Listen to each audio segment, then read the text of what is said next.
آج لائے ہیں کچھ دلچسپ و عجیب۔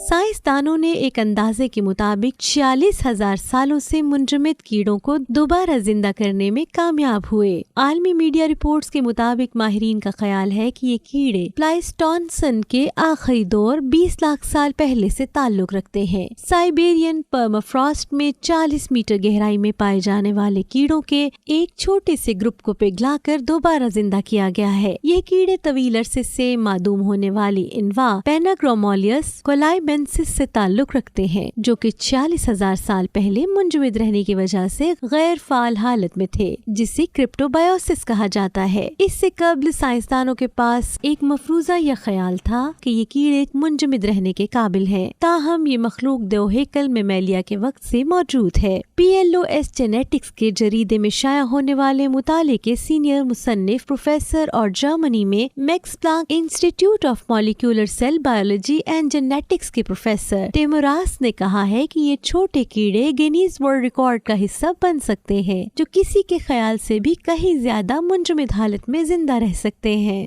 اور اس کے بعد آئیے جانتے ہیں تہران کے ریگستان میں گرمی کو دور کرنے والے گھروں کو ہوادار بنانے والے پلرز کے بارے میں۔ ریگستانی گرمی کو دور کرنے اور گھروں کو ہوادار بنانے کے لیے سینکڑوں برس قبل ایران کے شہر یزد میں ہوادان والے مینار تعمیر کیے گئے تھے، جو آج بھی شدید گرمی میں ٹھنڈے رہتے ہیں۔ انہیں تعمیراتی انجینئرنگ کا شاہکار بھی کہا جا سکتا ہے، اور اقوام متحدہ کے ذیلی ادارے یونیسکو نے ان تعمیرات کو عالمی ورثے میں شامل کیا ہے۔ یزد ایک عرصے سے انتہائی گرم خطہ ہے، جہاں کے گھروں پر ٹاور نما تعمیرات بنائی جاتی ہیں۔ ان کے اطراف درز اور کھلے شگاف بنائے جاتے ہیں تاکہ ہوا اندر داخل ہو کر گھر کے اندر جا پہنچے، اور یوں اب بھی یہ گھر اور تعمیرات گرم موسم میں قدرے سرد رہتی ہیں۔ قدرتی ایئر کنڈیشنر کسی بجلی کے بغیر کام کرتا ہے۔ بعض حوالوں کے مطابق یہاں 700 کے قریب ہوادار ستون اور ٹاور بنائے گئے ہیں، جو لگ بھگ 600 سال پرانے ہیں۔ تاہم ایرانی محکمہ سیاحت اور آثار کے مطابق کچھ تعمیرات قدیم ایرانی ریاست میں بنائی گئی تھی، جو 2500 سال تک پرانی ہیں۔ ماضی میں یہ شہر ایک چھوٹا سا قصبہ تھا، جو شاہراہ ریشم سے گزرنے والے قافلوں کا